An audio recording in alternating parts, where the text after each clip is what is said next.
മിശിഹായിൽ അനുഗ്രഹീതരായവരെ, ദിവ്യകാരുണ്യ ഈശോ ഈ ദിവസം നിങ്ങളെല്ലാവരെയും സമൃദ്ധമായി അനുഗ്രഹിക്കുകയും അവിടുത്തെ കൃപകൾ കൊണ്ടും അനുഗ്രഹങ്ങൾ കൊണ്ടും നിങ്ങളെ ഓരോരുത്തരെയും നിറയ്ക്കുകയും ചെയ്യട്ടെ എന്നും പ്രത്യേകമായിട്ട് പ്രാർത്ഥിക്കുകയാണ്.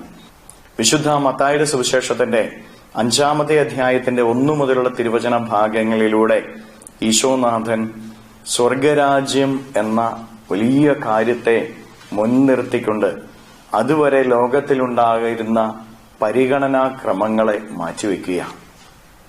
ലോകം അധികമായി പരിഗണിച്ചിരുന്നത് സന്തോഷിക്കുന്നവരെയും സൗഭാഗ്യങ്ങൾ അനുഭവിക്കുന്നവരെയും ഒക്കെയാണ്. അവരാണ് ഭാഗ്യവാന്മാരെന്ന് ലോകം കരുതിയിരുന്നത്.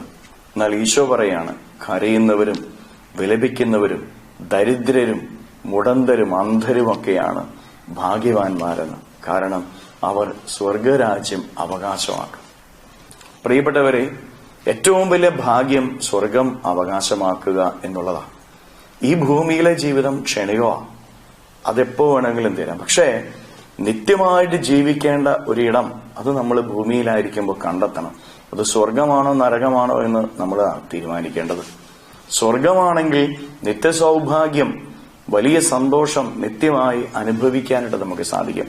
അപ്പം ഭൂമിയില് നമ്മള് വിലപിക്കുന്നുണ്ടെങ്കിൽ, കരയുന്നുണ്ടെങ്കിൽ, നീതിക്ക് വേണ്ടി നിലവിളിക്കുന്നുണ്ട് എങ്കിൽ, നമ്മൾ ദുഃഖങ്ങളിലൂടെയും സങ്കടങ്ങളിലൂടെയുമാണ് കടന്നു പോകുന്നതെങ്കിൽ, അത് ദൈവഹിതമനുസരിച്ചുള്ള ദുഃഖങ്ങളും സങ്കടങ്ങളും നിലവിളികളും സഹനങ്ങളുമാണ് എങ്കിൽ നമുക്ക് സ്വർഗം അവകാശപ്പെടുത്താനായിട്ട് പറ്റും. അതുകൊണ്ട് പ്രിയപ്പെട്ടവരെ, സ്വർഗത്തിലേക്ക് നോക്കുക. ഭൂമിയിലെ സങ്കടങ്ങളിലേക്കോ ഭൂമിയിലെ ദുരിതങ്ങളിലേക്കോ നമ്മൾ നോക്കണ്ട. സ്വർഗത്തിലെ സന്തോഷത്തിലേക്ക് നോക്കുക.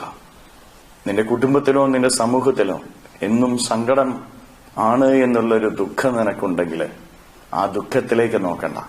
സ്വർഗത്തിന്റെ സന്തോഷത്തിലേക്കും സ്വർഗത്തിന്റെ സൗഭാഗ്യത്തിലേക്കും നോക്കുക.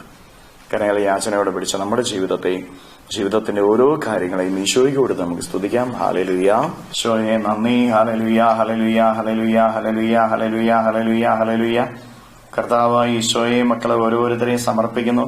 ഇവരെ ഓരോരുത്തരെയും അനുഗ്രഹിക്കുകയും ആശീർവദിക്കുകയും ചെയ്യണമേ. ഇവരുടെ ജീവിതങ്ങളിലേക്ക്, ജീവിതത്തിന്റെ വഴികളിലേക്ക്, അധ്വാനങ്ങളിലേക്ക് അങ്ങ് ഇറങ്ങിച്ചെന്ന് ഇവരെല്ലാവരെയും സഹായിക്കുകയും സംരക്ഷിക്കുകയും പരിപാലിക്കുകയും ചെയ്യണമേ. ഈശോയെ, ഈ ദിവസം ഇവരുടെ കൂടെ അങ്ങുണ്ടായിരിക്കണമേ. ഇവരെ പരിപാലിക്കണമേ.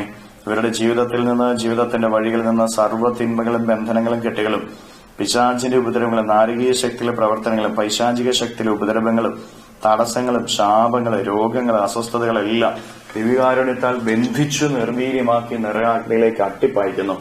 ഈ ദിവസം ഇവർ അനുഗ്രഹിക്കപ്പെടട്ടെ എന്ന് പ്രാർത്ഥിക്കുന്നു. Hallelujah, hallelujah, hallelujah, hallelujah. നിത്യം പിതാവും പുത്രനും പരിശുദ്ധാത്മാവുമായ സർവേശ്വരായ എന്നേക്കും ആമേൻ.